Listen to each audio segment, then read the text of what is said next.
ब्रह्मादिभ्यो ब्रह्मविद्या संप्रदायकर्तृभ्यो वंशऋषिभ्यो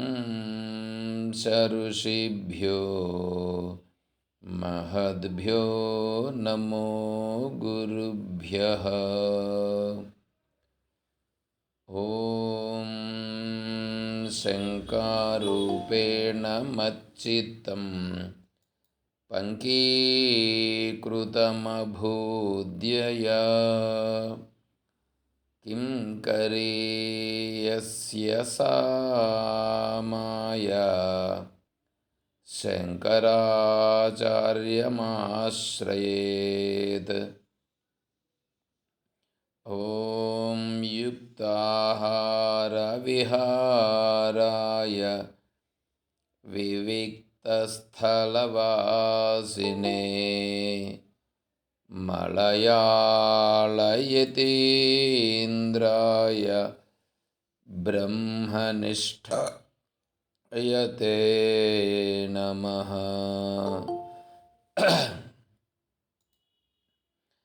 ॐ नारायणं नमस्कृत्य नरं चैव नरोत्तमं देवीं सरस्वतीं व्यासं ततो जयमुदीरयेत्। ॐ सहना भवतु सहनौ भुनक्तु सह वीर्यं करवावहै तेजस्विनावधीतमस्तु मा विद्विषावहै। ॐ शान्तिः शान्तिः शान्तिः। हरिः ॐ।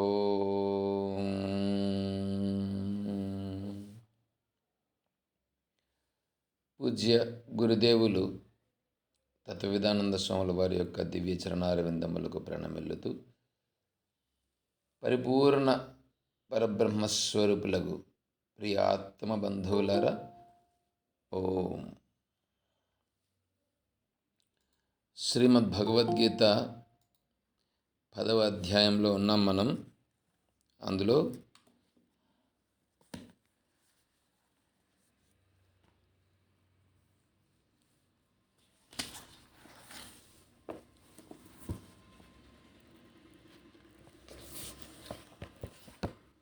ముప్పైవ శ్లోకం.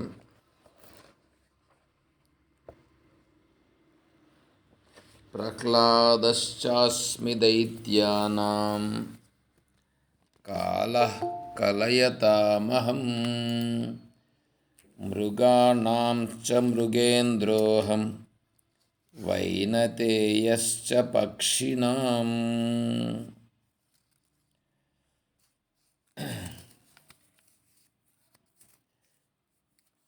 ఇది విభూతి యోగం, దశమాధ్యాయము విభూతి యోగం.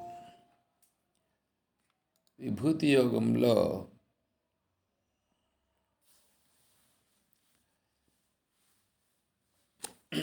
ఇవన్నీ కూడా నా స్వరూపములే అని భగవంతుడు చెప్తున్నాడు. ఇప్పుడు నా స్వరూపములే అని వీటిని చెప్తూ ఉంటే మరి ఆత్మస్వరూపం ఏమైనట్లు? ఇప్పుడు ఆత్మస్వరూపాన్ని కదా మనం తెలుసుకోవాలి యాక్చువల్గా. మరి వీటిని తెలుసుకునే దాని వలన మనం ఆత్మస్వరూపాన్ని తెలుసుకునేదానికి వీలవుతుందా అనేటువంటిది ఒక ప్రశ్న. శాస్త్రం ఏం చెప్తుందంటే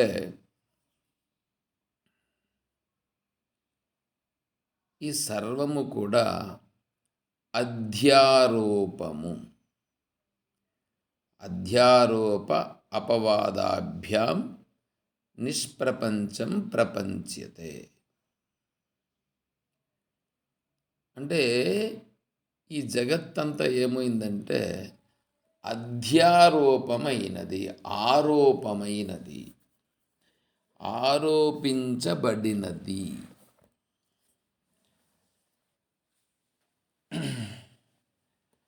అంటే ఒరిజినల్ ఏదుందో ఆ ఒరిజినల్ అనేటువంటిది మనకు కనిపించుట లేదు, మనకు తెలియట లేదు. ఒకటి ఉంటే ఇంకొకటిగా తెలియబడుతుంది. అది దాన్ని ఆరోపము, అధ్యారోపం అంటారు. యథార్థమైనటువంటి వస్తువునందు ఇంకొకటి ఆరోపించబడి ఉంటుంది.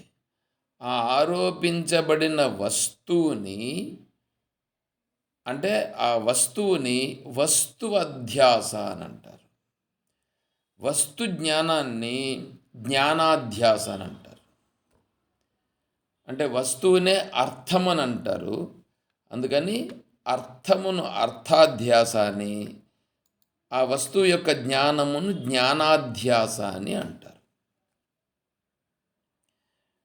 అంటే వస్తువును వస్తువాధ్యాస అంటే మనం తెలుసుకునేదానికి అర్థం ఊరికే దానికోసం చెప్తాను, కానీ దాన్ని వస్తువును అర్థము అంటారు. అర్థము అంటే పదానికి అర్థము అని కాదు అర్థం. అర్థము అంటే ఇక్కడ వస్తువు, పదార్థము, ద్రవ్యము అని అర్థం. ఈ ద్రవ్యము తర్వాత ద్రవ్యము యొక్క జ్ఞానం అంటే ఆ వస్తువు యొక్క జ్ఞానం. వస్తువు వస్తు జ్ఞానం ఈ రెండు కూడా అధ్యారోపమే. వస్తువు వస్తు జ్ఞానము రెండు అధ్యారోపమే. ఇప్పుడు బ్రహ్మార్పణం, బ్రహ్మహవి, బ్రహ్మాగ్నౌ, బ్రహ్మణాహుతం, బ్రహ్మైవ తేన గంతవ్యం, బ్రహ్మకర్మ సమాధిన. ఒక యజ్ఞమును అక్కడ తీసుకొని యజ్ఞం అనేటువంటి ఒక ప్రక్రియలో యజ్ఞము జరిగేటువంటి విధానంలో అక్కడ హోమం చేసేటువంటి హోమగుండం, ఆ హోమగుండంలో ఉండేటువంటి అగ్ని, ప్రజ్వరిల్లేటువంటి అగ్ని, ఆ హోమగుండములో మనము ఆ హుతాసునునికి సమర్పించేటువంటి హవిస్సులు, అక్కడ చెప్పేటువంటి మంత్రం చెప్పేటువంటి అధ్వర్యులు, ఉద్గాతలు, తర్వాత యజమాని, ఇప్పుడు వీళ్ళందరూ ఉన్నారు. తర్వాత అందులో సమర్పించేటువంటి సమిధలు, ఆ తర్వాత ఈ యజ్ఞం నుండి వచ్చేటువంటి ఫలితం. ఇవన్నీ ఏంటంటే పైన ఉండేటువంటి ఆరోపణలు. చూడండి, బ్రహ్మ అర్పణం, బ్రహ్మ హవిః, బ్రహ్మ అగ్నౌ, బ్రహ్మణ హుతం, బ్రహ్మైవ తేన గంతవ్యం, బ్రహ్మ కర్మ. చూడండి, అన్నింటిలోనూ కామన్గా బ్రహ్మ ఉన్నది. ఈ మిగతాటివి మాత్రం వేరుగా ఉన్నవి.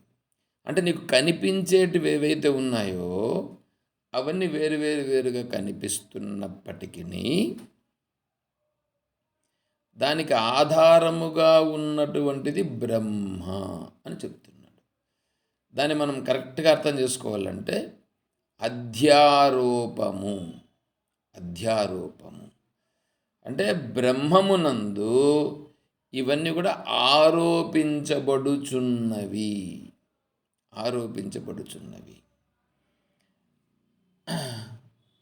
ఈరోజు నేను మధ్యాహ్నము భిక్ష అయిన తర్వాత కూర్చొని అలా చూస్తూ ఉన్నాను. ఆశ్రమం ముందర చింత చెట్టు ఉంది, పెద్దది చింత చెట్టు. ఆ చింత చెట్టు బ్రహ్మాండంగా కనిపిస్తుంది, బాగా కనిపిస్తుంది. తర్వాత పక్కలోని ఇండ్లు ఉన్నాయి. ఆ ఇండ్లు కూడా బాగా వైట్ పెయింటింగ్ ఉన్నాయి కాబట్టి వైట్ పెయింటింగ్తో చాలా బ్రహ్మాండంగా బాగా కనిపిస్తుంది. తర్వాత ఆ పెయింటింగ్ పక్కలోనే చెట్లు ఉన్నాయి, 2 చెట్లు. ఆ 2 చెట్లు యొక్క నీడ ఆ గోడ మీద పడి కనిపిస్తుంది. ఇప్పుడు నాకు చింత చెట్టు కనిపిస్తుంది బాగా. ఈ ఈ గోడ మీద నీడ పడుతూ ఉండేటువంటి చెట్లు కనిపిస్తున్నాయి, గోడ మీద నీడ కనిపిస్తూ ఉంది, గోడలు కనిపిస్తున్నాయి, ఇండ్లు కనిపిస్తున్నాయి. కొంచెం పైకి తలెత్తి చూశాను. కొంచెం పైకి తలెత్తి చూస్తే ఏం కనిపించటం లేదు. ఇప్పుడు నేను అక్కడ ఆడ గుర్తించింది ఏంటంటే, చెట్టు కనిపిస్తూ ఉంది, ఈ చెట్టు నీడ కనిపిస్తూ ఉంది, ఆ చెట్టు నీడకు ఉండేటువంటి చెట్టు కనిపిస్తూ ఉంది, గోడలు కనిపిస్తున్నాయి. తర్వాత భూమిపైన బాగా వెలుగు, భూమిపైన బాగా వెలుగు కనిపిస్తూ ఉంది. గోడలు కూడా మెరిసిపోతున్నాయి కదా, గోడలు కూడా మెరుస్తూనే కదా కనిపించినాయి నాకు ఇంతసేపు, కనిపిస్తూ ఉన్నాయి. చెట్టు కూడా బాగా కనిపిస్తుంది. అదే పైకెత్తి చూస్తే నాకేమీ కనిపించడం లేదు. అయితే నేను ఇక్కడ అడుగుతుండేది ఏంటంటే, ఈ చెట్టు, గోడలు, నీడ ఇవి కనిపిస్తున్నాయి కదా, చెట్టే కనిపిస్తూ ఉందా, లేకపోతే వెలుగుతూ కనిపిస్తూ ఉందా, లేకపోతే వెలుగు కనిపిస్తూ ఉందా అనేది నాకు డౌట్ వచ్చింది. సరే, ఒకవేళ వెలుగు అనుకున్నామని అనుకో, ఇట్లా పైకెత్తి చూశాను, చెట్టుకు పైన ఈ గోడలు వీటన్నింటికంటే పైకెత్తి చూస్తే ఏమీ కనిపించటం లేదు, ఏం కనిపించటం లేదు. అది కిందికి చూసా, భూమిపైన చూస్తే భూమిపైన వెలుగు కనిపిస్తూ ఉంది. అంటే భూమి వెలిగిపోతూ కనిపిస్తూ ఉంది. వెలిగిపోతూనంటే అగ్ని వెలిగిపోతూ అట్లా కాదు, ప్రకాశం. మనము బల్బు వెలుగు లైట్ వేసినప్పుడు ఈ ప్రకాశం కనిపిస్తుంది, ఆ విధంగా ప్రకాశిస్తూ కనిపిస్తూ ఉంది. ఇప్పుడు నేను ఇక్కడ ఈ విషయాలన్నీ ఇప్పుడు మీకు చెప్పాను కదా. ఇప్పుడు ఈ చెట్టు కనిపిస్తూ ఉంది కదా, చెట్టు కనిపిస్తూ ఉంది, గోడ కనిపిస్తూ ఉంది, నీడ కనిపిస్తూ ఉంది, భూమిపైన వెలుగు కనిపిస్తూ ఉంది. మరి ఇట్లా పైకెత్తితే నాకెందుకు వెలుగు కనిపించట్లేదే? మీకేమైనా వెలుగు కనిపిస్తుందా?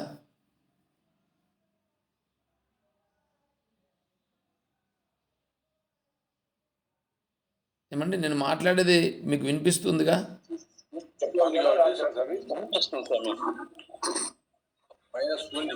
ఏ వస్తువు లేదు, ఏ చెట్టు లేదు కాబట్టి అక్కడ ఏమి కనపడదు. ఆధారం ఏంది లేదు పడేదానికి, ఆ వెలుతురు పడేదానికి ఆధారం లేదు కాబట్టి ఆ వెలుతురు మనకు కనపడ్డం. వెలుతురు లేదా? ఉన్నది. వెలుతురు ఉంటే మరి నాకేం కనిపించలేదే? ఆకాశం కనిపిస్తుంది. ఆకాశం అనేది ఆడుందో? ఆకాశం అంటే ఏం ఖాళీ ప్రదేశమే కదా. అవును సార్, అంత మరి వెలుగు ఎందుకు నాకు కనిపించట్లేదు? శ్రీకృష్ణ సార్, హరి ఓం. మనసు గుర్తించే శక్తి లేదు సార్ పైకి చూసినప్పుడు.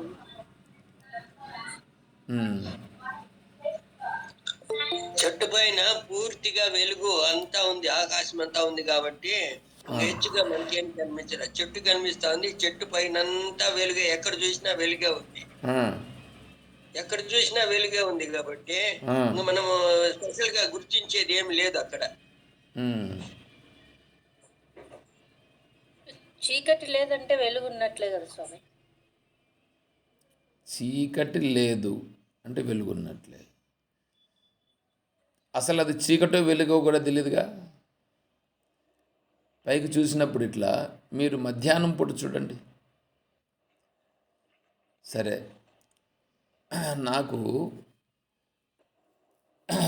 నేను చెప్తానండి, నాకు తెలిసింది. నాకు చెట్టు కనిపించలేదు, వెలుగు కనిపించింది. చెట్టు కనిపించింది కదా, చెట్టు కనిపించిందా లేకపోతే వెలుగు చెట్టును ప్రకాశింపచేసిందా? వెలుగు చెట్టును ప్రకాశింపజేసింది. వెలుగే సార్ అక్కడ ఉండేది, ఇంకేం లేదు. ఆ, అంటే ఇప్పుడు వెలుగును మనము గుర్తించలేం. ఇప్పుడు పైకి చూస్తే వెలుగును గుర్తించలేం, కానీ ఆ వెలుతురు అనేటువంటిది ఉంది అని గుర్తించేదానికి మధ్యలో ఈ చెట్టు ఏమైంది? చెట్టు వలన వెలుతురు ఉంది అని మనం గుర్తించినాం. ఏమండి, అర్థమవుతుందా?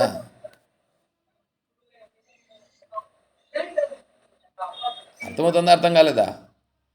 అర్థమవుతుందండి. డిస్టర్బెన్స్ ఉంటుంది స్వామి. అర్థమైంది సార్.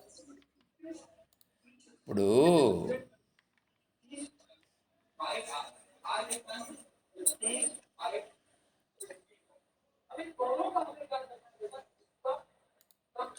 శ్రీదేవి గారు కొంచెం మ్యూట్ చేసుకోండి.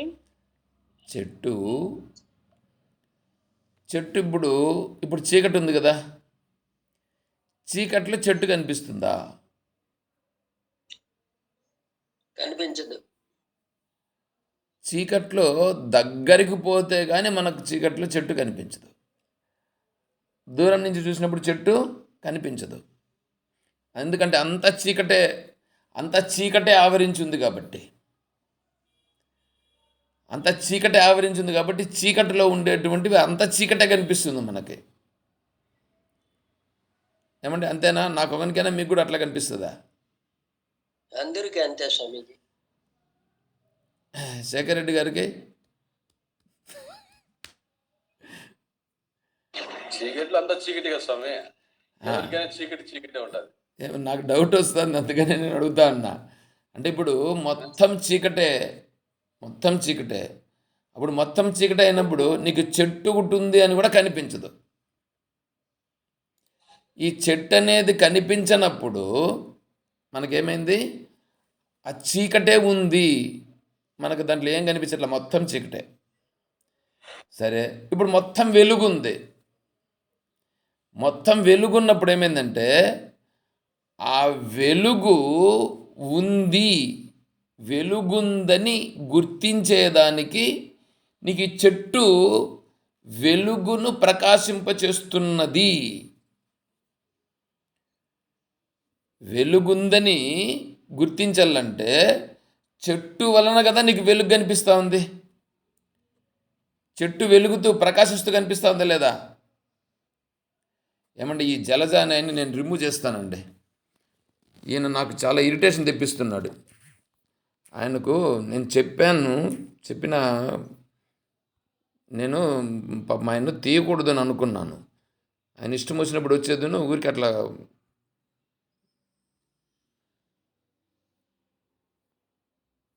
వచ్చినవాడు ఉంటే పర్లేదు, నాకేం అభ్యంతరం లేదు.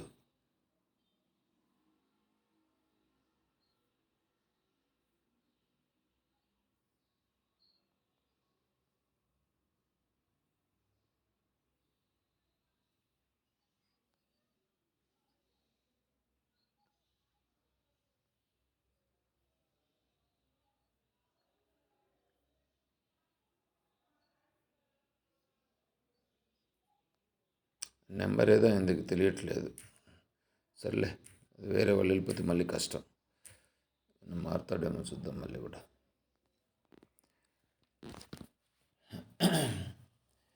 చెట్టు ఇప్పుడు మీరు గుర్తించండి, చెట్టు ఎప్పుడు ఉందండి అక్కడ. చెట్టు ఇప్పుడు ఏం చేస్తుంది? చెట్టు అంతా ఇప్పుడు వెలుగు వచ్చేసిందా లేదా? మధ్యాహ్నం పూట చెట్టు అంతా వెలుగుతూ ఉంది. వెలుగుతుందంటే మండుతూ ఉందని కాదు, ప్రకాశిస్తూ ఉంది. ప్రకాశం అనేటువంటిది అదే. నువ్వు పైకి చూసినప్పుడు నీకు ప్రకాశం కనిపించట్లేదు. ప్రకాశము కనిపించాలంటే, నువ్వు గుర్తించాలంటే ఈ చెట్టు వలన ప్రకాశం ఉందని తెలుస్తుంది. గోడలు ప్రకాశిస్తున్నాయి. భూమి మీద పడినటువంటి ఎండ వలన ఇక్కడ ప్రకాశిస్తుంది. అంటే ఈ ప్రకాశము వలన ఆ ఎండ ఉన్నది అని తెలుస్తూ ఉంది మనకి. ఏమండి ఈ పాయింట్ అర్థమవుతుందా మీకు? ఇది ఈ పాయింట్ అర్థమైతే నేను మిగతా దాంట్లోకి వెళ్ళొచ్చు. నేను అర్థం కాలే, బాగా చెప్పు సార్, ఇంకా మళ్ళీ చెప్తాం.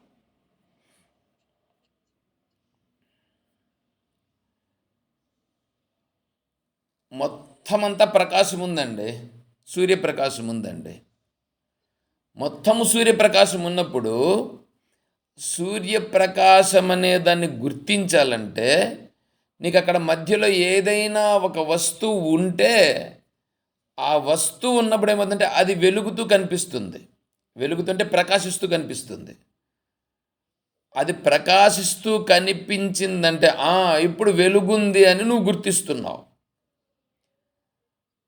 అదే చీకటి ఉందని అనుకోండి, చీకట్లో నీకేం కనిపిస్తుంది? చీకట్లో నీకు ఏం కనిపించదు. అందుకనే చీకటికి అజ్ఞానమని పేరు. ఈ అజ్ఞానం అనేటువంటిది, అజ్ఞానము చీకటి రెండు ఒకటే. ఈ చీకటిలో ఉండేటువంటివి ఏవన్నీ ఇప్పుడు చూడండి, చీకటి అంతటినీ కప్పేస్తుంది. చీకటి అంతటినీ కప్పేసినప్పుడు ఆ చీకటిలో ఉండేటివి ఏవి కనిపించవు. ఎందుకంటే చీకటికి ఆ వస్తువులన్నింటినీ ఇప్పుడు చీకటి ఆవరించేసింది. ఆ చీకటి ఆవరించేసిన కారణం చేత చీకటిలో ఉండేటివన్నీ నల్లగానే కనిపిస్తాయి. అంటే అక్కడ మనకేం కనిపిస్తుంది? చీకటియే కనిపించుచున్నది. అదే సూర్యుడు వచ్చినప్పుడు, వెలుగు వచ్చినప్పుడు చీకటి ఏమైంది? చీకటి లేదు, అంతా వెలుగుంది. కానీ ఆ వెలుగు అనేది ఉంది అని నీకు ఎట్లా తెలుసు? వస్తువుపై పడి మన కంటిని చేరినప్పుడు తెలుస్తుంది. అంటే ఆ వస్తువు ఏమవుతుంది? ఇప్పుడు ఆ వెలుగును ప్రకాశింపజేస్తూ ఉంది. వెలుగు ఉంది అనేటట్లుగా తను ఆ వెలుగులో ప్రకాశిస్తూ ఉంది. అంటే వస్తువు ప్రకాశిస్తూ ఉందా? వస్తువు యొక్క సహజ లక్షణం ప్రకాశించుటైతే చీకటి ఉన్నప్పుడు కూడా ప్రకాశించాలి. వస్తువు యొక్క సహజ లక్షణం ప్రకాశించడం కాదు, సూర్యకాంతి వల్ల మాత్రమే అది పడి మన కంటికి చేరడం వల్ల ప్రకాశించింది. అంటే ఇప్పుడు ఏమిటి? ఆ సూర్యకాంతి యొక్క ప్రభావమును ఈ వస్తువు ప్రకటింపచేయుచున్నది. దాన్ని మనం గుర్తిస్తున్నాం.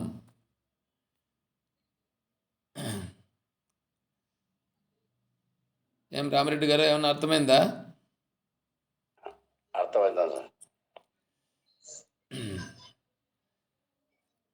వెలుగుందని మీరు ఎలా చెప్పగలరు? వస్తువు కనిపించినప్పుడు. వస్తువు కనిపిస్తే వెలుగుందని చెప్పేదానికి వెలుగుతుంది. ఇప్పుడు చూడండి, లైట్లు ఉన్నాయి, లైట్లు ఆఫ్ చేసేసినాం అనుకోండి, లైట్లు ఆఫ్ చేస్తే ఏం కనిపిస్తుంది? ఏం కనిపించదు. మళ్ళీ నువ్వు లైట్ ఉందని నువ్వు ఎలా చెప్పగలుగుతావు? వస్తువు కనిపించినప్పుడు లైట్ ఉందని. ఇవన్నీ కనిపించినాయనంటే అమ్మయ్య లైట్ వచ్చేసింది. కరెంటు పోయిందని అనుకుంటా, అయ్యో కరెంటు పోయింది అనుకుంటాం. మళ్ళీ కరెంటు వచ్చిందని అంటే ఇవన్నీ కనిపిస్తున్నాయి కాబట్టి మళ్ళీ నువ్వు కరెంటు వచ్చిందని చెప్తావు. అవునా? అంటే నువ్వు ఇప్పుడు ఆ వెలుతురు అనేటువంటిది నీకు వస్తువులన్నింటినీ కనిపించేటట్లు చేస్తూ ఉంది. ఏమండి? ఇప్పుడు మనము వెలుతురుకు ప్రాధాన్యం ఇస్తున్నామా, వస్తువులకు ప్రాధాన్యాన్ని ఇస్తున్నామా? వెలుతురుకు ప్రాధాన్యం ఇస్తున్నాం.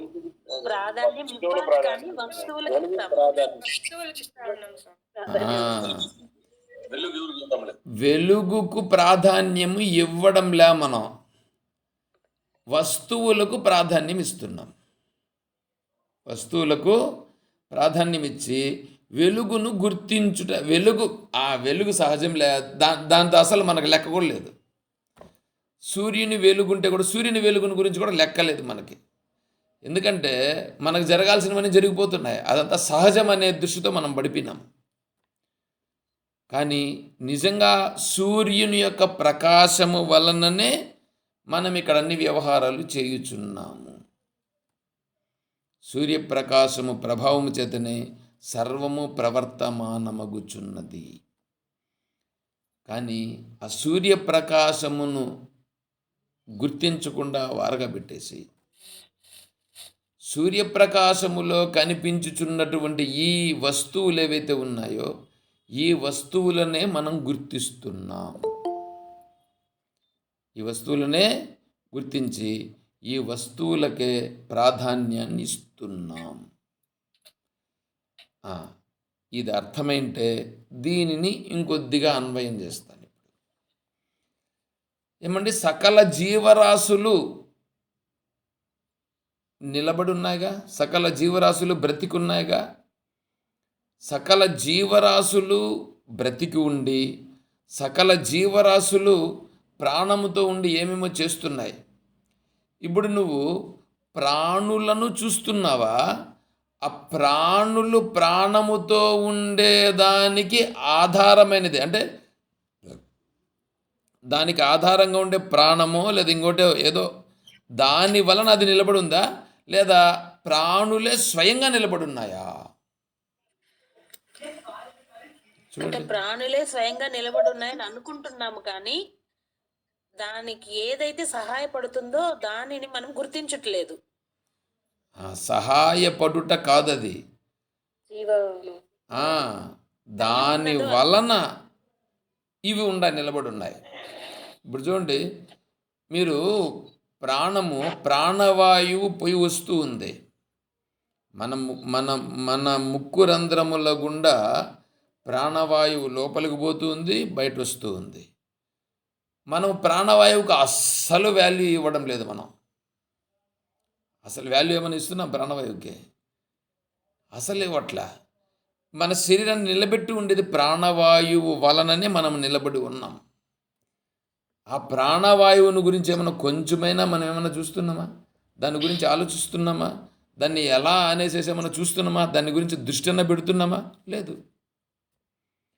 ఎంతసేపైనా మిగిలిన విషయాల్లోనే, ఇంద్రియ విషయాల్లోనే, శారీరక విషయాల్లోనే, బయట ఉండే విషయాల్లోనే, ఆ కారు ఎట్లా, ఈ ఇల్లు ఎట్లా, ఇంకొక బిల్డింగ్ కట్టడం ఎట్లా, ఈ డబ్బులు సంపాదించడం ఎట్లా, ఈ రాజకీయ ఇవే ఉన్నాయి. కానీ ఈ ప్రాణం ఉందే, ఈ ప్రాణం ఏంటి, ప్రాణం ఎట్లా ఉంది, దానంతట అదే వస్తూ ఉంది, అదే పోతూ ఉంది. ఏమంటే మీరు తీసుకుంటున్నారా? ప్రాణం వచ్చిపోతూ ఉందా? అదే వచ్చిపోతూ ఉంది, మీరు తీసుకోవట్లే. మీరేమనుకుంటున్నారు? ప్రాణం నేను తీసుకుంటున్నానని మీరు అనుకుంటున్నారు, కానీ మీరు తీసుకోవట్లే. మీరు తీసుకునేటట్లయితే మీరు విడిచిపెట్టరు, ప్రాణాన్ని మీరు విడిచిపెట్టరు. ఎందుకంటే ప్రాణంతో అట్లాగే ఉండేవాళ్ళు.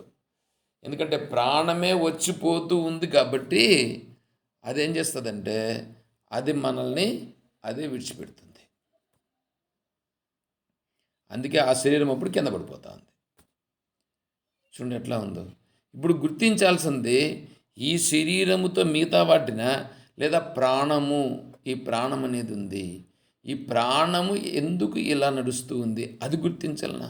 దాన్ని గుర్తించు మొదట. దాన్ని గుర్తించి దాన్ని తెలుసుకో. దాన్ని తెలుసుకున్న తర్వాత మళ్ళీ నువ్వు దీంతో ఏమన్నా చేయాలంటే చెయ్యి.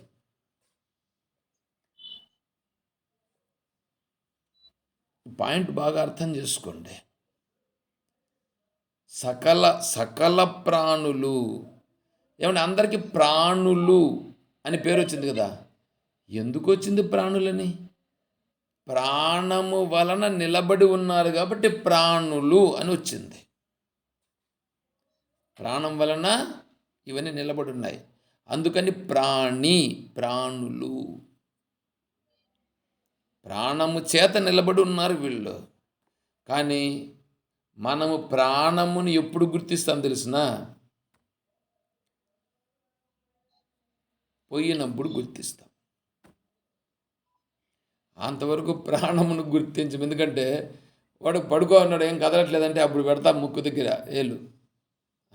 లేదు, ముక్కు దగ్గర ఏళ్ళు పెడితే ఒక్కోసారి ముక్కు దగ్గర ఒకవేళ కనిపించకపోవచ్చు, కానీ గుండెని చూస్తారు. గుండె కొట్టుకుంటుందా మనకు తెలియదు కాబట్టి ఆ స్టెథోస్కోప్ పెట్టి చూడమని చెప్పి ఆ డాక్టర్ని నన్ను పిలుచుకొని వస్తారు. ఇప్పుడు ముఖ్యమైనది ఏమిటి? ప్రాణవాయువు. ప్రాణవాయువును గుర్తించాలి.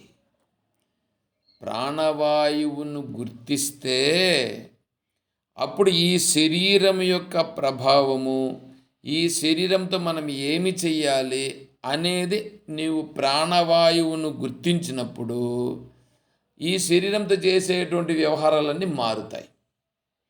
ప్రాణవాయువునే గుర్తించకపోతే, అంటే నా ఉద్దేశం ప్రాణవాయువును గుర్తించమనే కాదు ఇక్కడ అర్థము. ప్రాణవాయువు అంటే హిరణ్య గర్భుడు. ఆ హిరణ్య గర్భుడు ఎవరు, ఏంటి, వాళ్ళ సమాచారం ఏంటి, అవన్నీ తెలుసుకోవడం జరుగుతుంది అక్కడ. వాటిని తెలుసుకున్నప్పుడు ఈ శరీరం అనేది ఎందుకుంది, ఈ శరీరంతో ఏం చెయ్యాలి, ఎట్లా చెయ్యాలి అనేది అప్పుడు నిర్ణయం అవుతుంది. ఇది ఇక్కడ విషయం. అంటే ఏమి, ఒరిజినల్గా ఉండేటువంటిది ఆ ప్రాణస్వరూపం. దానిని సూత్రాత్మ అంటారు. సూత్రాత్మ అంటే సూత్రం అన్నమాట. సూత్రం, పుష్పాలను కుట్టాలంటే పుష్పాలన్నీ ఒకే దారం ఉంటుంది. ఆ దారం ఏం చేసి ఉంటుంది, అన్నింటినీ కుచ్చి అన్నింటినీ తన నిలబెట్టి ఉంటుంది. అందుకు దాన్ని సూత్రం అని పేరు. అలాగే ఇప్పుడు సకల జీవులన్నింటినీ కూడా ఈ ప్రాణవాయువు ఏం చేసింది, అన్నింటినీ కుచ్చి కుచ్చి కుచ్చి అన్నింటినీ నిలబెట్టి ఉంది. ఎప్పుడన్నా ఏమవుతుందంటే ఒక ముక్కులో నుండి ఇది వారగా వచ్చేస్తుంది, దారం, సూత్రం దారంగా వచ్చేస్తే ఆ పుష్పం ఏమవుతుంది, కింద పడిపోతుంది. అదేవిధంగానే ఈ జీవులు ఏదైతే వాడిపోతుందో ఆ దారం నుంచి దూరం అయిపోతుందో అది కింద పడిపోతుంది. అంటే ఆ సూత్రాత్మ అనేటువంటిది కొద్దిగా దాన్ని విడిచిపెట్టిందంటే అది కింద పడిపోతుంది.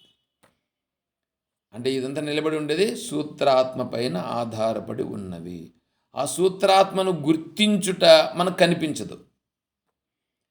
దారం కనిపిస్తుందా? పుష్పమాలలో దారం కనిపించదు, పుష్పాలు కనిపిస్తాయి, పైన పుష్పాలు కనిపిస్తాయి. ఇప్పుడు దారమును నువ్వు గుర్తించాలంటే పుష్పములే ఆధారము. ఈ పుష్పములు ఇలా ఉన్నాయనంటే ఈ పుష్పాలు ఎట్లా నిలబడున్నాయి? పుష్పాలు ఎట్లా నిలబడున్నాయి? మధ్యలో ఒక దారం ఉంది కాబట్టి నిలబడి ఉన్నాయి. దారమే లేకపోతే ఇది నిలబడతాయా? నిలబడడానికి అవకాశం లేదు. కనిపించలేదు దారం. అయా, దారము కనిపించకపోయినా ఈ పుష్పములన్నీ ఇలా నిలబడి ఉన్నాయంటే దానికి ఆధారముగా దారమున్నది. ఆ దారము పైననే ఇవి నిలబడి ఉన్నవి అని గుర్తించేదానికి వీలవుతుంది కదా. తెలివైన వాడు, వివేకవంతుడైనటువంటి వాడు ఇలా గుర్తిస్తాడు. వివేకము లేనివాడు ఏం చేస్తాడంటే పైనుండే పుష్పాలను మాత్రమే చూస్తాడు. పుష్పాలు మాత్రమే చూస్తాడు. అరే, ఇది ఎర్రగుంది, ఇది నల్లగుంది, ఇది తెల్లగుంది, ఇట్లాగే చూస్తాడు. కానీ పుష్పాలకు ఆధారంగా ఉండేటువంటి దారమును గుర్తించడు వివేకము లేనివాడు. వివేకవంతుడు ఈ పుష్పములు ఇలా నిలబడి ఉన్నవంటే దీనికి ఆధారంగా దారము ఉంది, ఆ దారమును నేను గుర్తిస్తానని గుర్తిస్తాడు. అలా గుర్తించుట కొరకే ఇక్కడ విభూతి యోగంలో ఏం చేస్తున్నాడంటే ప్రతి దానిని చెప్తూ వస్తున్నాడు. ఒక్కొక్క దాంట్లో ఒక్కొక్క కేటగిరీని తీసుకొని ఆ కేటగిరీలో ఉండేటువంటి గొప్పదాన్ని చెప్తున్నాడు. ఆ గొప్పది అలాగా ఉందంటే ఎందుకుందనంటే అది నా వలననే ఉంది. అక్కడ నా వలననే ఉందినంటే అక్కడ ఉండేటువంటి మనస్సు, దాని మనస్సు లేకుండా అది నా స్వరూపాన్ని పొందిపోయింది. ఆ మనస్సు అంటే ఆ మనస్సు ఏమైంది, ఆ మనస్సులో ఉండే సంస్కారాలు, ఆ మనస్సులో ఉండే భావాలు అవన్నీ వారగా పెట్టబడి నా తత్వాన్ని తెలుసుకుని నా తత్వమే సత్యమైనదని అది గుర్తించి నా తత్వములో నిలబడిపోయింది. అది ఏది? ఆ మనస్సు. అందువలన అదేమైంది, అది ఇప్పుడు అది నా ప్రభావంతో అక్కడ ఆ వ్యవహారం చేస్తున్నది. అందువలన అది అక్కడ దానికి ఎన్ని ఆటంకాలు వచ్చినా, ఎన్ని ఇబ్బందులు కలిగినా అది బాగా గుర్తించేసి ఉంది. ఏమని? ఈ శరీరానికి, ఈ మనస్సుకు, ఈ ఇంద్రియాలకు కలిగేటువంటి కష్టాలు అనేటువంటివి దీని కర్మానుసారంగా కలుగుచున్నవి. దేని కర్మానుసారంగా? శరీరానికి, ఈ మనస్సుకు సంబంధించిన కర్మానుసారంగా కలుగుచున్నవి. ఇవి సత్యమైనవి కాదు. సత్యమైనది ఒకటి ఉంది అని గుర్తించేసింది ఆ మనస్సు. గుర్తించేసి ఈ మనస్సు యొక్క ప్రభావం అనేటువంటిది ఆటోమేటిక్గా తగ్గిపోయింది. ఆటోమేటిక్గా తగ్గాల. ఆడ అణుచుకొని ఉండుట అనేటువంటిది ఒకటి ఉంటుంది. అణుచుకొని ఉండేటువంటి వాడు ఎంతసేపు అణుచుకొని ఉంటాడు? సమయము, సందర్భము అనేటువంటిది అనుకూలించినంత వరకు అణుచుకొని ఉంటాడు. కొంచెం సమయము, సందర్భము వికటించిందంటే మళ్ళీ ఈ మనస్సు ఏమవుతుంది? విజృంభించేస్తుంది. అలా విజృంభించకుండా ఉండాలనంటే ఉన్న సత్యమును తెలుసుకున్నవాడు అప్పుడు ఏం చేస్తాడంటే తను సైలెంట్గా ఉంటాడు. ఇప్పుడు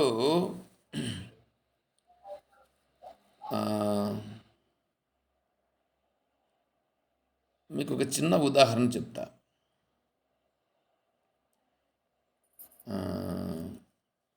ఈ పవన్ కళ్యాణ్ ఈ మధ్యలో లాయర్గా ఒక సినిమా తీశాడు చూడండి. ఏమిటది?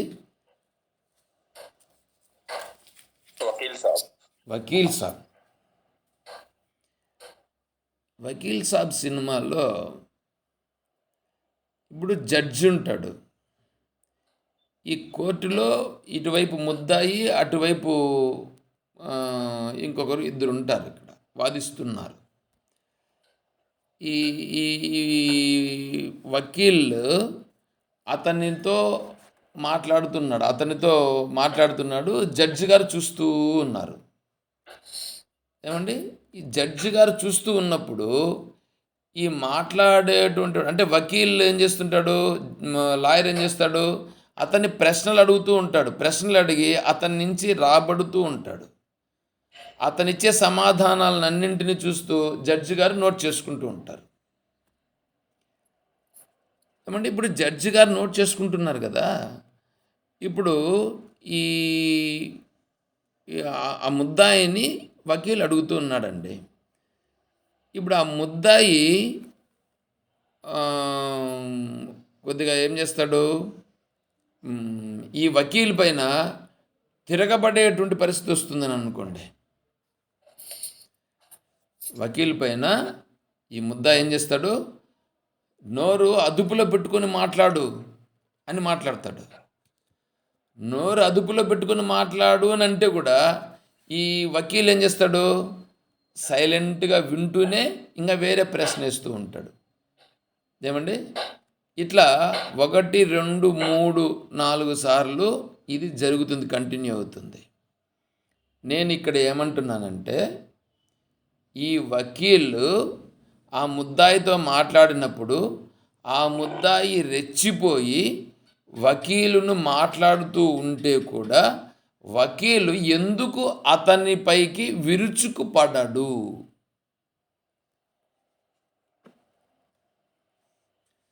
నా ప్రశ్న అర్థమైందా మీకు?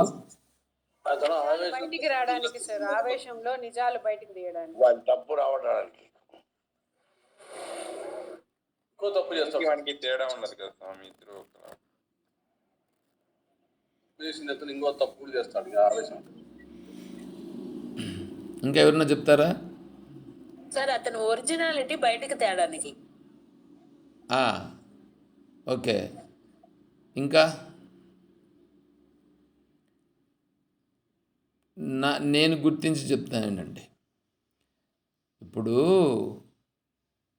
శిక్ష వేసేవాడు ఎక్కడున్నాడు? జడ్జి కూర్చోన్నాడుగా. ఇప్పుడు ఈ ముందరున్నటువంటి ముద్దాయి మాట్లాడినట్లుగా వకీలు మాట్లాడగలడు. కానీ వాడు అలా మాట్లాడితేనే వాడికి శిక్ష పడుతుంది. శిక్షను వేసేటువంటి వాడు చూస్తున్నాడుగా, వింటున్నాడా లేదా? జడ్జి చూస్తుంది. జడ్జి చూస్తూ ఉన్నాడు, జడ్జి వింటూ ఉన్నాడు, జడ్జి నోట్ చేసుకుంటున్నాడు కదా. అవును. జడ్జి నోట్ చేసుకుంటున్నాడు. ఇప్పుడు వాడు అలా మాట్లాడడమే ఈ వకీలు కావాల్సింది. వకీలు కావాల్సింది వాడి నుంచి అలా మాట్లాడించుట. వాడి నుంచి అలా మాట్లాడిస్తే జడ్జి గారు విని నోట్ చేసుకుంటాడు. ఇప్పుడు ఏమవుతుంది, జడ్జి వానికి పనిష్ చేస్తాడు. జడ్జి వాడికి పనిష్ చేస్తాడని తెలిసి వకీల్ సైలెంట్గా ఉన్నాడు. వకీలు కూడా ఆవేశం ఉంది, ఆవేశంతో మాట్లాడగలడు. వాన్ని ముద్దాయి కంటే ఇంకా ఎక్కువగా కూడా మాట్లాడగలడు. కానీ ముద్దాయి తిరగబడి మాట్లాడినప్పటికీ తను ఇంకా వేరే విధంగా మాట్లాడుతూ అతని నుంచి ఇంకా వేరే విషయాలన్నీ రప్పించేదానికి ప్రయత్నం చేస్తుంటాడు. కానీ ఓపికగా, ఎందుకంటే note this point your honour అని అంటాడు మధ్యలో. ఎందుకు, దీనినంతా జడ్జి గారు నోట్ చేసుకుంటున్నారు. తద్వారా ఫైనల్ స్టేట్మెంట్ ఇచ్చేటువంటిది జడ్జి గారు ఉన్నారు. ఓకేనా? సో ఇక్కడ మనకు జరిగేటువంటి కర్మలు ఫలితాలు ఏవైతే ఇవన్నీ వస్తున్నాయో, ఈ కర్మలు ఫలితాలు అన్నీ వచ్చినా దీనికి జడ్జిమెంట్ ఇచ్చి దీన్నంతటినీ చూసేటువంటి మహానుభావుడు ఒకడున్నాడు. ఆయన వీటన్నింటినీ గుర్తిస్తున్నాడు, గమనిస్తున్నాడు అని ఈ తెలిసినటువంటి మనస్సు ఎలా ఉందంటే సైలెంట్. ఈ మనస్సుకి ఇప్పుడు చూడండి, ఇంతసేపు చెప్పినాం కదా, వెలుగు అంతా గుర్తిస్తున్నాం కదా. వెలుగు వలననే కదా ఇదంతా తెలుస్తూ ఉంది. చెట్టు తెలిసిందంటే చెట్టు తెలిసిందా, వెలుగు తెలిసిందా? వెలుగు వలన చెట్టు ప్రకాశించింది. అదేవిధంగానే వీడు ఇలా మాట్లాడుతున్నాడు, నాకు ఈ విధంగా కష్టాలు వస్తున్నాయి, నష్టాలు వస్తున్నాయి, ఏదో జరుగుతున్నది. దేని వలన? కర్మల వలన జరుగుతూ ఉంది. అయినా నేను ఇప్పుడు ఉన్నటువంటి సత్యమును గుర్తించినాను కాబట్టి సైలెంట్. ఆ సత్యము నేను చూస్తున్నాను, సత్యం యొక్క ప్రభావమే సత్యమైనది అని సత్యము కొరకు ఓపికగా ఉంటాడు. అలా ఓపికగా సత్యమును గుర్తించిన వాళ్ళు ఉన్నటువంటి మనస్సుందే, అలా మనస్సును పొందిన వాళ్ళే ఇక్కడ చెప్తున్నటువంటి వీళ్ళందరూ. విభూతి యోగం అని అంటే ఈ మహానుభావులందరూ అలా సత్యమును గుర్తించిన వాళ్ళు. వాళ్లకు ఎన్నో కష్టాలు వచ్చినాయి. ప్రహ్లాదశ్చాస్మి దైత్యానాం, ప్రహ్లాదునికి అనేకమైనటువంటి కష్టాలు వచ్చినాయి. అయినా తను వికారము చెందకుండా ఉన్నాడు. అంటే ఆ మనసు ఎలా అయింది? మనసు సత్యత్వమును చాలా స్పష్టముగా గుర్తించి ఆ సత్యమునే పట్టుకుని ఉన్నాడు. కానీ ఈ కష్టాల నుంచి నేను ఎట్లా బయటపడాలని అనుకోలేదు. ఏమండి, పాయింట్ అర్థమైందా? అర్థమైంది స్వామి. తర్వాత కాలహ కలయతామహం అంటే ప్రహ్లాదుని మనస్సుందా? ప్రహ్లాదుని యందున్నటువంటి మనస్సు భగవద్భావనను పొందిపోయి ఉందా? అంటే ప్రహ్లాదుని యొక్క మనస్సు ప్రహ్లాదుని మనస్సు కాదు. ఇప్పుడు శరీరము ప్రహ్లాదునిది. ఆ మనస్సు భగవంతుని యొక్క తత్వమును తెలుసుకుని భగవద్భావనలో విలీనమైనటువంటి మనస్సు, భగవద్భావనలో విలీనమైపోయినటువంటి మనస్సు చూడ్డానికి మనకు ప్రహ్లాదునిలాగా కనిపిస్తున్నది. కానీ ఇప్పుడు భగవంతుని యొక్క తత్వములో విలీనమైపోయింది కాబట్టి ఆ మనస్సు అందుకనే నిర్వికారంగా ఉండగలుగుచున్నది. అందుకు భగవంతుడు చెప్తున్నాడు, నాయనా ప్రహ్లాదుని రూపంగా అక్కడ ఉన్నది, అక్కడ ప్రహ్లాదుడు కాదయ్యా, నేనే అక్కడున్నాను. అంటే అక్కడ ఉన్నటువంటి మనస్సు ఆత్మతత్వమును చాలా స్పష్టంగా అనుభూతిలోకి వచ్చి ఆ మనస్సు ఆత్మతత్వమునందు విలీనమైనది. ఆత్మతత్వములో విలీనమై ఉన్నది. కేవలము ప్రారబ్ధమును అనుభవించుట కొరకు ఆ శరీరము ఉన్నది. అందువలన ఆ ప్రహ్లాదుని శరీరమునందు ప్రకటించబడినటువంటి ఆ తత్వము ఏది ఉందో అది నా ప్రభావమే అని ఇక్కడ భగవంతుడు చెప్తున్నాడు. అర్థమవుతుంది కదా పాయింట్? అంటే ఇప్పుడు నీకు పైన కనిపిస్తూ ఉండేదాన్ని కాదు నువ్వు పట్టుకోవాల్సింది, పైన కనిపించేదానికి వెనకాల ఉన్నదాన్ని నువ్వు పట్టుకోవాలా. ఏమంటే దానికి ఆధారంగా ఉండేది ఏది? ఇతను ఎందుకు ఇలా ఉన్నాడు? ఇలా ఉన్నాడంటే ఆ వెనకాల ఏదో ఉంది. ఆ వెనకాల ఉన్నది ఏమిటి? ఆ వెనకాల ఉండేదాన్ని ఈయన ఏదో గ్రహించి ఉన్నాడు కాబట్టి ఇతను నిర్వికారంగా ఉండగలుగుచున్నాడు. అంటే ఇప్పుడు మనం కూడా ఏంటి, ఇప్పుడు ఇక్కడ మనం కూడా అలా ఆ తత్వాన్ని మనం కూడా పట్టుకుంటే, ఆ తత్వాన్ని మనం కూడా చేరితే మనం కూడా అటువంటి స్థితిని పొందుతాము అని చెప్పుట కొరకు ఇది. తర్వాత కాలః కలయతామహం, ఇది చెప్పుకుంటున్నాం నిన్న. ఏమంటే కాలము నా స్వరూపమే అని అంటున్నాడు. ఆత్మస్వరూపమునందు కాలం ఉందా?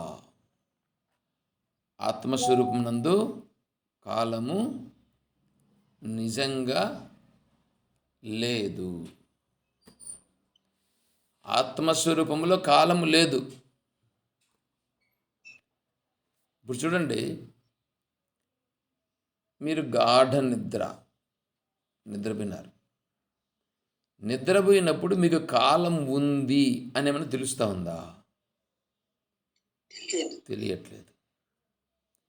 తర్వాత మీకు చాలా హ్యాపీయెస్ట్ సిచ్యువేషన్ వచ్చింది, చాలా హ్యాపీ. ఆ హ్యాపీలో మునిగిపోయినారు. హ్యాపీలో మునిగిపోతే ఆ సందర్భంలో మీకు టైం ఎంత జరుగుతూ ఉంది, అసలు టైం ఒకటి ఉంది అని అనిపిస్తుందా? అనిపించదు. టైము అసలు ఉందని తెలియదు. టైంను గుర్తించాలంటే మనస్సు ఉండాలి. టైంను గుర్తించాలంటే మనస్సు ఉంటే టైంను గుర్తిస్తావు. మనస్సు అనేటువంటిది ఈ ఆనంద స్వరూపంలోకి వెళ్ళినప్పుడు గుర్తించే పరిస్థితి ఉండదు. అంటే నువ్వు ఆనందంలోకి వెళ్ళిపోతే గుర్తించవు. అంటే లేదు, ఇంక అప్పుడు టైం లేదు ఆనందం లేకపోయినప్పుడు. అదేవిధంగా నేను నిద్ర లేకపోయినప్పుడు కూడా టైం లేదు. అంటే మనస్సు అనేది లేకుండా పోయింది. మనస్సు లేకుండా పోయినప్పుడు నీకు టైం లేదు. ఈ సకల సృష్టి అంతా ఏదైతే జరుగుతూ ఉన్నదో, ఈ సృష్టి కార్యక్రమం జరుగుతూ ఉంది అనంటే ఈ సృష్టి జరిగేదానికి దానికి వెనకాల నేనే ఉండి నా వలన ఇక్కడ ఇదంతా ఏర్పడేటట్లుగా చేస్తూ నేనే ఆధారంగా ఉన్నాను. నా సామర్థ్యము వలన ఇవంతా జరుగుతున్నది అని కాలమును గురించి ఇక్కడ చెప్తున్నాడు భగవంతుడు. అలా చూడాలనే కానీ ఆ కాలములో ఇది మంచి కాలము, ఇది చెడ్డ కాలము, ఇది పనికిరాని కాలము ఇలా చూడకూడదు. కాలము భగవంతుని యొక్క స్వరూపము అని వరకు చూడు చాలంతే. అట్లా చూడాలనే కానీ దీంట్లో ఇప్పుడు గండకాలము, యమగండము, ఇప్పుడు ఈ సమయములో మనం పనులు మొదలు పెట్టరాదు, ఇదంతా మూర్ఖులు చేసే పనులు. మూర్ఖులు చేసే పనులు. వివేకవంతుడు చేసే పని కాలమునందు ఏమనే మాత్రము భేదము లేదు. కాలమంతా ఎవరి స్వరూపము? భగవంతుని స్వరూపం. కాలము భగవంతుని స్వరూపం కాబట్టి నువ్వు ఏ కాలంలోనైనా సరే ఎప్పుడైనా సరే నువ్వు చేయాల్సిన పని చేయవచ్చు. ఏమండి, ధ్యానము ఎప్పుడు చెయ్యాలి? ధ్యానము ఎప్పుడు చెయ్యాలి? మామూలుగా అయితే ఏమంటారు మనల్లో? బ్రహ్మ ముహూర్తములో ధ్యానము చెయ్యాలి అంటారా? అంటారు. బ్రహ్మ ముహూర్తం అంటే 4 గంటలకి తెల్లవారు. 4 గంటలకు ఎర్లీ మార్నింగ్. ఉమ్. ఎందుకు 4 గంటలప్పుడే నీకు ధ్యానం కుదురుతుందా? మళ్ళీ కుదరదా? డిస్టర్బెన్స్ ఉండదని. ఆ. 4 గంటలప్పుడైతే వీళ్ళందరూ బయట తిరగరు, శబ్దాలు బయట రావు, రజోగుణం విజృంభించదు. రజోగుణం విజృంభించుటానంటే ఎవరెవరు పనులలో వాళ్ళు బిజీ కావడం. రజోగుణం వస్తేనే ఇవన్నీ జరుగుతాయి. అందరూ ఏం చేస్తుంటారు? బాగా తమో గుణములో మునిగి ఉంటారు, నిద్రపోతూ ఉంటారు. ఏమంటే పొద్దున్నే పూట బాగా నిద్ర వస్తుందా, రాత్రిలో నిద్ర వస్తుందా? మీరు చెప్పండి. మార్నింగ్ బాగా పొద్దున్నే బాగా వస్తుంది. ఆ, పొద్దున్నే ఎందుకు బాగా వస్తుంది తెలుసా? పొద్దున్నే వీడు లేచి చేయాల్సిన పనులు చెయ్యనీయకుండా చేసేదానికి తమో గుణం వచ్చి ఆవరిస్తుందండి. తమో గుణం యొక్క లక్షణం అదే.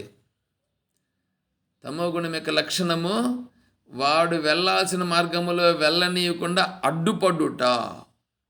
అందుకనే మీరు చూడండి, మీరు మంచి శుభ కార్యక్రమం ఏదైనా చేయాలని అనుకుంటే మీకు మొట్టమొదటి వచ్చేది ఏంటంటే అలసట, నిద్ర.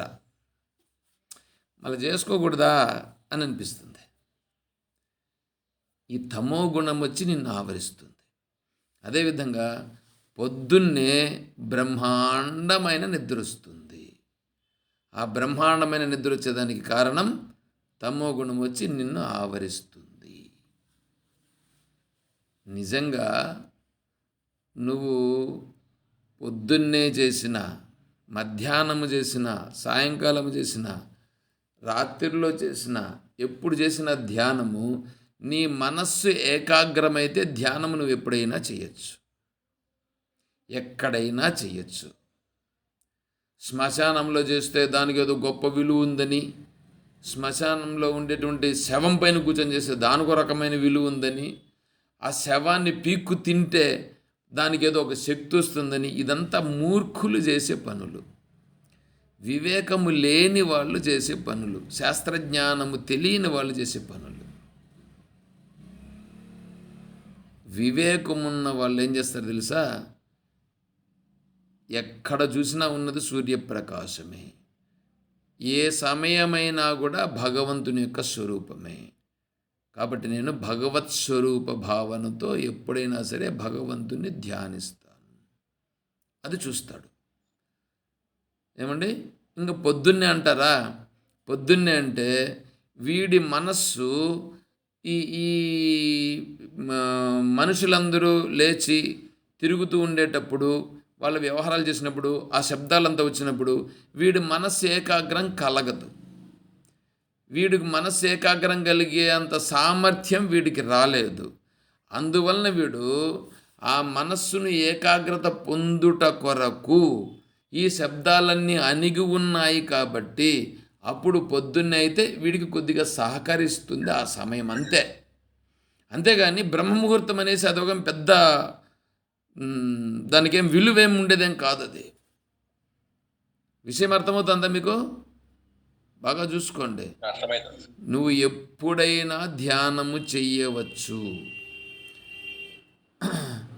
మీ ఇంటిలోనే ధ్యానం చేయవచ్చు. కొంతమంది చెప్తారు గుళ్ళో పోయి చేస్తే ధ్యానం దానికి విలువ ఎక్కువ, కొండల్లో పోయి ఆ కొండలో గుహలో కూర్చొని చేస్తే విలువ ఎక్కువ, శ్మశానంలో పోయి చేస్తే విలువ ఎక్కువ. ఈ మధ్యలో ఒక పేపర్లో వేశారు, ఈ ఏదో అమావాస్య రోజు పిలుచుకొని పోయి శ్మశానంలో పూజలు చేయించుండారు. పెద్దప్పరపల్లి దగ్గర దాన్ని పేపర్లో వేసుకున్నారు, పెద్దది ఇదేదో పెద్ద ఘనకార్యం చేసినామని. ఎట్లాంటి వాళ్ళు వీళ్ళందరూ? పిచ్చి వాళ్ళు. శ్మశానంలో చేయాల్సిన పూజలు వేరే ఉంటాయి. శ్మశానంలో చేసే పూజలు ఆ పితృదేవత కార్యక్రమాలకు సంబంధించినవి ఏంటో చేస్తారు. వీడు చేసిండేది ఏం తెలిసిన, ఆ శివునికి ఏదో మంచి ఇదంట, మంచి నక్షత్రం ఏదో ఉందంట, అందుకని పోయి శ్మశానంలో చేస్తారు. ఎట్లాంటి ఆ చేయించినోనికి ఏమన్నా బుద్ధి ఉందా? పోనీ వీళ్ళు చేయించుకునే వాళ్ళకి ఏమన్నా బుద్ధి ఉందా? అది లేదు, ఇది లేదు. అయితే శ్మశానంలో చేయాల్సిన వేరే పూజలు ఉంటాయి, అవి అక్కడ చెయ్యాలా, ఇవి ఇక్కడ చెయ్యాలా.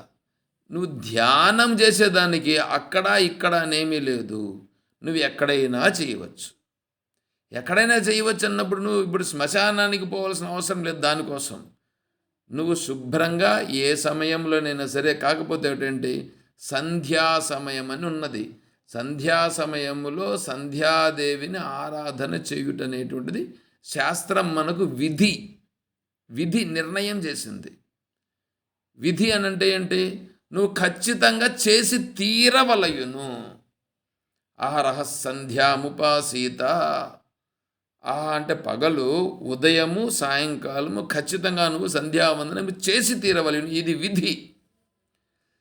ఏమండి, మీరు రోడ్లో పోయేటప్పుడు ఎడం పక్క పోతారా, కుడి పక్క పోతారా? ఎడం పక్క. అందరికి వినిపిస్తున్నట్టు. ఎడం పక్క సార్. ఎడం పక్క. ఎడం పక్క ఎందుకు పోవాలి? కుడి పక్క పోవచ్చుగా. ఆపోజిట్లో వెహికల్స్ వస్తాయి. ఆపోజిట్లో వెహికల్స్ వస్తున్నాయి కాదు, ఎడమ వైపు వెళ్ళవలయనేటువంటిది రోడ్డు నియమములు. రోడ్డు రహదారి నియమాలు ఉన్నాయి కదా, రహదారి నియమాలను బట్టి పోవాలనా, లేకపోతే మీ ఇష్టం వచ్చినట్టు పోవాలనా అండి? రహదారి రోడ్ రూల్స్ నియమాలను బట్టి. నీకు డ్రైవింగ్ లైసెన్స్ ఇవ్వాలంటే ఆర్టీఓ ఏం చేస్తాడు? మీకు టెస్ట్ పెడతాడా, పెట్టడా? టెస్ట్ పెట్టి అక్కడ మీకు టెస్ట్లో పాస్ అయితే నీకు డ్రైవింగ్ లైసెన్స్ ఇస్తారు. అంతేనా? లేకపోతే డబ్బులు ఇస్తే ఇచ్చేస్తున్నారు అది కూడా? ఇచ్చేస్తున్నారు సార్. నేను డబ్బులు ఇచ్చి చేసుకున్నా సార్. డ్రైవింగ్ రాకపోయినా డ్రైవర్ లైసెన్స్ తెచ్చుకున్నారు. మనిషే పోల్చుకుంటే స్వామి పవర్ ఉంటే. అట్లా అయిపోతుంది. మనం ఏం చేసేది? నేను ఇంకేం చెప్పేది? నేనైతే అట్లా తెచ్చుకోలేదప్ప. నేనైతే పోయాను, నాకేమో పరీక్ష పెట్టాడు ఆయన. పరీక్ష పెడితే ఆ పరీక్షలో నాకు కూడా వచ్చాడులే, మా ఫ్రెండ్ కూడా ఒకతను వచ్చాడు. వచ్చి ఆర్టీఓకి ఏదో సెల్యూట్ పెట్టి, సార్ మా ఫ్రెండ్ సార్ అని చెప్పాడు. సరే అని చెప్పి చేశాడు. మా అమ్మాయికి కూడా మేము డ్రైవింగ్ లైసెన్స్కి వెళ్ళినప్పుడు వెళితే ఆయన టెస్ట్ పెట్టాడు. టెస్ట్ పెట్టి మళ్ళా బండి కూడా తిరగమన్నాడు. కాబట్టి టెస్ట్ అనేటువంటిది ఉండి చూసి ఇస్తారు డ్రైవింగ్ లైసెన్స్. సరే, డబ్బులకి ఇచ్చేస్తున్నారు వాళ్ళు. అట్లా ఇచ్చినప్పుడు అందుకనే యాక్సిడెంట్లు జరుగుతాయి. విషయం ఏంటంటే ఎడమ వైపునే వెళ్ళవలయును అనేటువంటిది రహదారి యొక్క నియమావళిలో మొట్టమొదటి పాయింట్ అది ఉంటుంది. ఎడమవైపునే వెళ్ళవలయును. అందరికీ ఈ నియమం వర్తిస్తుంది. అలాగే అందరికీ సూర్యుడు ఉదయించినప్పుడు, సూర్యుడు అస్తమించే సమయంలో సంధ్యా సమయం, ఆ సంధ్యా సమయంలో దైవారాధన చేయవలయును. ఇది విధి. విధి అంటే రూల్, చేసి తీరాలి అంతే. దాన్ని ఉల్లంఘించేదానికి లేదు. ఒక్కడు మాత్రం చేయాల్సిన పని లేదు, ఆత్మజ్ఞాని మాత్రం చేయాల్సిన పని లేదు. మిగిలిన వాళ్ళందరూ ఎగ్జంప్షన్స్ లేదు ఇక్కడ. కాబట్టి ఈ కాలం అనేటువంటిది ఒకప్పుడు గొప్ప కాలమని, ఒకప్పుడు తక్కువ కాలమని అట్లంతా ఏమీ లేదు. ఇదంతా భగవంతుని స్వరూపమే. కాలమును చూస్తానే మనకేం గుర్తు రావాలా? భగవంతుని యొక్క స్వరూపము, సామర్థ్యమును గుర్తించాలి. ఏమండి, అర్థమవుతుంది కదా ఇది? భగవంతుని చూడాలంటే ఎక్కడ చూడాలండి? ఎక్కడ నువ్వు పోయి చూడాలనా? ఏదైనా లోకానికి పోయి చూడాలనా? ఇక్కడే నువ్వు చూడవచ్చు. ఇదే భగవంతుని యొక్క స్వరూపమును గుర్తించుట. కాబట్టి ప్రహ్లాదశ్చాస్మి దైత్యానాం కాలః కలయతామహం. మళ్ళా మృగాణాంచ మృగేంద్రోహం వైనతేయస్య పక్షిణం. ఇవి రేపు చెప్తాం. విషయము ప్రజెంట్ చేస్తా ఉండే విషయం మీకు అర్థమవుతుందా? అర్థమవుతుంది. అర్థమైంది. ఉమ్, దేనిని పట్టుకోవాలన్నా దానిని పట్టుకోవాలా. దాన్ని పట్టుకోకుండా పైనుండే టోపీని పట్టుకుంటున్నాం మనం. పైనుండే టోపీ కాదు ముఖ్యమైనది, ఆ పైనుండే టోపీకి లోపల ఉండే సారము ముఖ్యమైనది మనకు. ఆ సారం దగ్గరికి పోవాలి. అందుకోసమే మనం ఇక్కడ విచారం చేసుకుంటున్నాం. సరే, స్వామి, డౌట్ స్వామి. చెప్పండి. ఏమంటే రావణ బ్రహ్మ అంతటి వారే ఆత్మలింగాన్ని తీసుకొస్తూ కూడా ఒక వారి యొక్క బాధ్యత, అది ఒక ఉంది మనకు ఒక పని అని సంధ్యావందనంకి ఆ విధంగా చేశారు కదా. ఉమ్, అలాంటి మాకైతే ఎలాంటి అనుష్ఠానాలు లేవు, మాకు అలవాటు లేదు. ఉమ్. దీనికి మీరు కొంచెం చెప్పాలి స్వామి. ఇంతకు ముందు మనకు తెలియనప్పుడు మనం చేయలేదు. తెలిసిన తర్వాత అంటే ఎలా చేయాలి స్వామి ఆ, విధానం? ఆ, విధానం చేయాలి. ఎలా చేయాలి అని అంటే మీరు ఆశ్రమానికి రండి. ఆశ్రమానికి వచ్చి నిదానంగా కూర్చొని అడిగితే దాని గురించి అప్పుడు మనం దాని గురించి మాట్లాడదాం. సరే స్వామి. ఉమ్. ఓం